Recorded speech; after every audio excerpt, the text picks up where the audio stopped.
a Perth-bound train, a 6-car train, pulls into the station at Stirling at around about 10 to 9.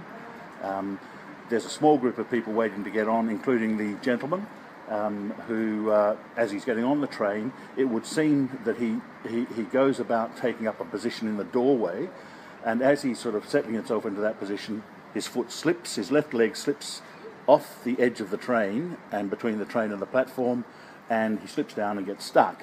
It's a less than 5 centimetre gap, and he's stuck, well stuck. So there's a number of moves taken to try and pull him out, and it's not working. So at one stage they asked the passengers in the train to move to the other side of the train, thinking that the weight transference might tilt it back slightly.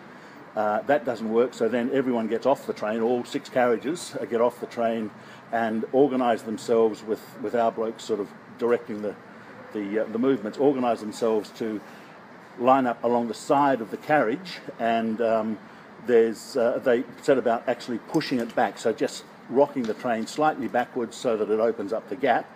And once they get organised, there's presumably a 1, 2, 3 push, 1, 2, 3 push, and they pull him out, and it's people power saves the day. And it's really heartwarming, I think, to find an incident like this where everyone pitched in. I mean, there's 50, 60 people all pitch in, men, women, children, push the train back to help someone who's in a bit of trouble and could really have been at risk of serious injuries. The whole incident from go to woe was probably about 15 or 16 minutes, and it gave time for the ambulance to get there. But when he was freed, we handed him over to the ambos, but he chose to, they had an initial look at him, but he departed, left them, and went back to the station and waited for the next train and caught the 9:30 into Perth.